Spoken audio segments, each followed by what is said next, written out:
Welcome po sa Film Recaps Tagalog. Sa ngayon ay ibabahagi ko sa inyo ang movie na pinamagatang Malang. Nagsisimula ang pelikula sa pangunahing tauhan na si Advait na nag-eehersisyo. Pagkatapos ay makikita natin siyang nakikipaglaban sa ilang mga bilanggo sa kulungan at binubugbog ng husto. Sa sumunod na eksena, ipinakita sa atin ang araw ng ika-24 ng Disyembre kung saan nakikita natin ang isang pulis na nagngangalang Agashi na pumatay ng isang drug dealer. Pagkatapos ay nakatanggap siya ng tawag mula kay Advait, at sinabi sa kanya ni Advait na papatayin niya ang isang tao, at pagkatapos nito ay pinatay niya ang isang police inspector. Sa sumunod na eksena, makikita natin ang isa pang pulis na nagngangalang Michael.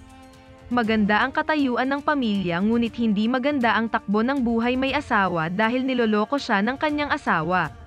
Si Michael ang senior officer ni Agashi at kailangan niyang makipagtulungan para malutas ang kaso. Ngayon ay ipinakita ang kaunting nakaraan ni Advait pagdating niya sa Goa. Sumunod na nakita natin si Sarah na dumating mula sa ibang bansa upang bisitahin ang Goa. Aksidenteng nagkita at nagkakilala ang dalawa sa isang party. Ngunit ni-raid ng pulis ang party at pareho silang tumakas. Gustong pumunta ni Sarah sa ibang party at sinabi kay Advait na hindi pa huli ang lahat. Pagkatapos ay nakarating sila sa ibang party at hiniling ni Sarah kay Advait na kumuha ng droga. Pumunta naman si Advait para maghanap, at nakita ni Sarah ang isang babae na nagngangalang Jessie na nakikipaglandi sa isang lalaki. Napansin ni Sarah na kumukuha ng droga si Jessie, at pagkatapos siyang bigyan ng droga ay umalis ang lalaki. Lumapit si Sarah kay Jessie at ilang sandali ay dumating doon si Advait. Tinanong ni Jessie si Sarah kung magkasama sila. Sumagot si Sarah ng oo. Pagkatapos ay binigyan sila ng droga. Sila ay nagsimulang sumayaw at tila ang dalawa ay napaibig sa isa't isa. Pumunta sila sa beach at nagpalipas ng gabi na magkasama. Kinabukasan, nagkaroon sila ng pag-uusap. Inamin ni Sarah na siya ay naglayas sa bahay para ituloy ang kanyang mga pangarap. Marami pa siyang pangarap na gustong matupad, at may sariling plano din si Advait na gustong gawin. Naghiwalay ang dalawa dahil sa magkasalungat na plano. Nagbabalik ang eksena sa kasalukuyan kung saan kailangang hulihin ng mga pulis ang isang drug dealer. Sa wakas ay nakilala na rin ni Agashi at Michael si Jessie matapos tanungin ang drug dealer. Ngayon, nakikita natin si Jessie na pumunta kay Advait at binigyan siya ng parehong droga. Tinawagan muli ni Advait si Agashi at sinabing papatayin niya ang isa pang police inspector. Ngunit sa pagkakataong ito ay tinap ni Michael ang kanyang tawag. Pagkatapos nito ay nalaman nila kung sino ang taong papatayin ni Advait. Ngayon ay sumama sila sa puwersa ng pulisya upang iligtas ang isa pang police inspector. Ngunit sila ay huli na sa pagdating dahil pinatay ni Advait sa pamamagitan ng pagbali sa kanyang mga braso at binti at paggamit ng labis na dosis ng gamot. Muli, ang pelikula ay nagbabalik sa nakaraan. Naghiwalay ng landas sina Advait at Sarah ngunit muli silang nagkatagpo. Sinabi ni Advait na siya ay labis ng umiibig kay Sarah. Para mapatunayan ang kanyang determinasyon, sinabi ni Sarah na tumalon sila sa bangin. Walang pag-aalinlangan. Ang dalawa ay walang takot na tumalon sa dagat. Simula sa araw na iyon, sila ay opisyal ng magkasintahan. Nakikita natin na pareho silang nag-e-enjoy sa iba't ibang mga aktibidad sa pakikipagsapalaran. Pagkatapos ay ipinakita si Jessie na nahimatay. Dinala siya ni Sarah at Advait sa ospital upang siya ay iligtas, ngunit lumabas na ito ay naging isang malubhang adiksyon. Muling bumalik ang eksena sa kasalukuyan. Nakahanap ng ilang mga pahiwatig sina Agashi at Michael tungkol sa mga inspektor na namatay. Nalaman nila na ang pangatlong inspektor ay buhay pa. Nalaman na rin ni Michael at Agashi na magkasabwat sina Advait at Jessie, at sigurado sila na tutuluyan nilang patayin ang pangatlong inspektor. Kaya agad silang nagtungo sa lokasyon kasama ang buong puwersa ng pulisya para mahuli si Advait. Gayunpaman, nagtagumpay si Advait sa pagpatay sa ikatlong police inspector. Subalit sa pagkakataong ito ay nahuli ni Agashi si Advait. Sa kabilang banda, natagpuan ni Michael si Jessie at sinimulan niya itong habulin. Dumating siya sa bahay ng babae kung saan sa loob ay nakita niya ang maraming larawan at papel sa dingding na may kinalaman sa lahat ng plano ni Advait sa pagpatay. Mayroon ding larawan sina Michael at Agashi kasama ang tatlong inspektor na pinatay. Upang pigilan si Michael na makuha ang mga ebidensya, sinimulan ni Jesse na sunugin ang lahat ng mga larawan. Sa sandaling iyon ay nasunog ang buong bahay at nagawa ni Michael na makalabas. Gayunpaman, nabigo si Jesse na makaligtas at nasunog siya hanggang sa namatay. Sa sandaling makalabas siya ay nakatanggap ng tawag at nalaman niyang nahuli si Advait. Agad siyang pumunta sa kulungan para siya ay muling maimbestigahan. Ngayon ay muling ipinakita ang nakaraan, kung saan si Sarah ay nabuntis at sabik na magkaroon ng sanggol. Ipinakita rin dito ang nakaraang kwento tungkol kay Agashi. Sinusunod ni Agashi ang lahat ng alituntunin at regulasyon, ngunit minsan sa isang engkwentro ay nabaril ang kanyang anak na babae. Simula noon ay nawalan na ng balanse sa pag-iisip si Agashi, at ngayon ay hindi na niya hinuhuli ang kriminal ngunit pinapatay sila. Ngayon, nalaman ni Advait ang tungkol sa pagbubuntis ni Sarah subalit hindi pa siya handang magkaroon ng pamilya. Nag-aalala siya na maaaring sakit at paghihirap lang ang kanyang mararanasan sa pagkakaroon ng pamilya, kaya iniwan niya si Sarah at pumunta sa bahay ng kanyang kapatid. Pagdating sa bahay ng kanyang kapatid ay napagtanto niya ang kahalagahan ng pamilya nang nakita sila na masayang namumuhay kasama ang kanilang anak. Nang makita ang lahat ng ito ay nais niyang balikan muli si Sarah. Nang bumalik si Advait kay Sarah ay wala na siya roon. Pumunta si Advait kay Jesse para magtanong tungkol kay Sarah. At ang eksena ay muling bumalik sa kasalukuyan. Dito ay gustong patayin ni Agashi si Advait pero nais ni Michael na umamin siya para mahatulan niya ito. Pagkatapos ay nagsimula na siyang magtanong kay Advait. Dito ay lumalabas na si Michael ang tunay na kontrabida sa pelikula. Muling ipinakita ang nakaraan para maintindihan ang kwento tungkol kay Michael. Hindi pa kasal si Michael noon pero gustong magpabinyag sa kanya ang nobya na si Teresa. Gayunpaman, si Michael ay kinakabahan at napansin siya ni Teresa sa pagkataranta. Humingi ang kanyang nobya ng paumanhin at sinabing, "Patawarin mo ako kung may nagawa akong mali.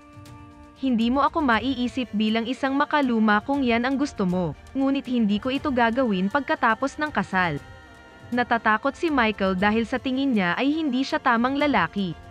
Nalaman niyang ang isang babae na nagngangalang Jessie ay isang call girl, kaya pinuntahan niya ito para subukan ang kanyang pagkalalaki.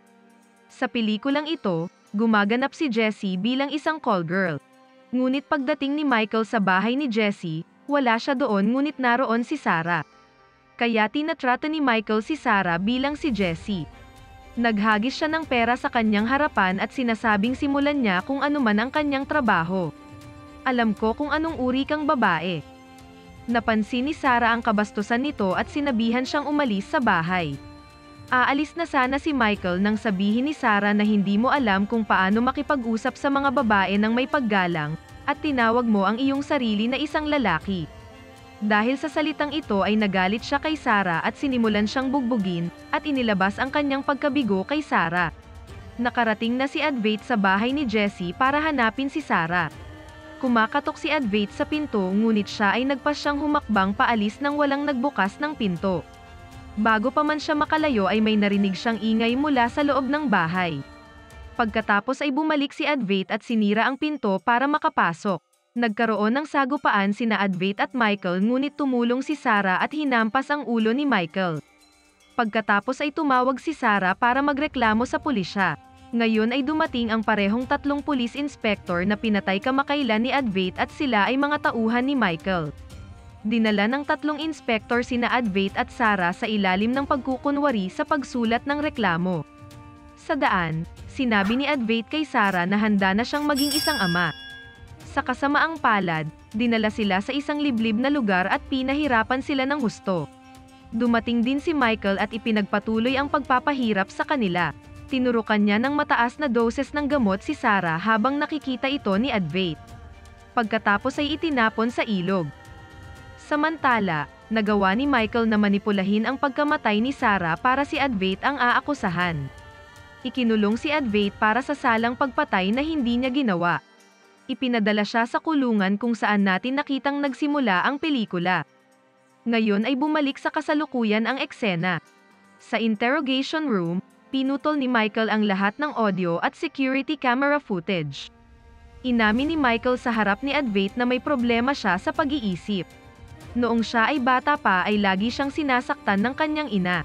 Ang kanyang sakit sa pag-iisip ay nagdulot ng traumatikong pangyayari na pumipigil sa kanya pagdating sa kama. Ibinunyag din ni Michael na pinatay niya ang kanilang kaibigan na si Jesse at pinagsamantalahan habang nasusunog ang bahay nito.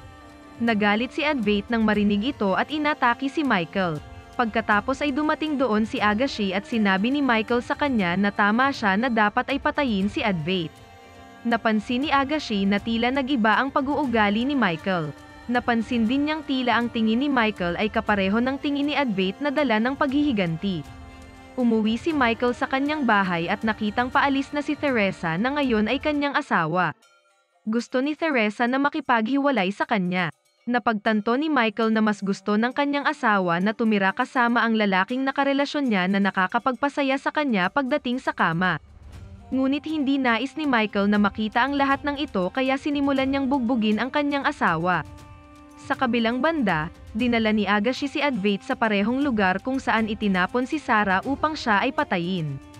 Doon, ibinunyag ni Advait kay Agashi ang buong katotohanan. Sinabi niya ang lahat ng kalupitan na naranasan niya kay Michael, at sinabing pinatay niya ang 3 police inspector na kasabwat ni Michael sa pagpapahirap sa kanila at ang pagpatay kay Sarah. Si Agashi na tama ang hinala kay Michael ay nagpasyang pumunta sa bahay nito upang tapusin ang mga bagay sa kanyang sariling kamay. Bumalik ang eksena kung saan binubugbog ni Michael ang kanyang asawa. Bago niya ito mapatay, dumating si Sarah mula sa likuran at tinurukan ito ng mataas na dosis ng gamot na ikinamatay nito. Ngayon ay maaaring nagtataka ka kung paano nabuhay si Sarah. Ito ay dahil iniligtas siya ni Jesse mula sa ilog. At ang lahat ng mga insidenteng pagpatay na ito ay sadyang plano ni na Advait, Sarah, at Jesse. Nang si Advait ay nasa loob ng kulungan, nalaman niya na si Sarah ay buhay pa sa pamamagitan ni Jesse. Siya ay nabuhayan at nagsasanay sa loob ng kulungan. Si Sarah at Jesse ay naghihintay sa kanyang paglaya upang maisakatuparan ang kanilang plano na patayin ang mga mapang-abusong pulis. Balik sa kasalukuyan, pagsapit ng umaga, naging crime scene ang bahay ni Michael. Kinumpirma ni na Teresa at Agashi sa pulisya na ito ay isang aksidente lamang. Dahil walang ebidensya o saksi ay isinara ni Agashi ang kaso. Sa huling eksena, ipinakita si Advait na buhay pa. Hindi siya binaril ni Agashi, ngunit sa halip ay pinalaya niya ito para mag-enjoy kasama si Sarah habang pinagmamasdan nila ang pagsikat ng araw. Kung nagustuhan nyo ang kwento ay mag-like at mag-subscribe para ma-notify kayo sa susunod nating upload. Maraming salamat!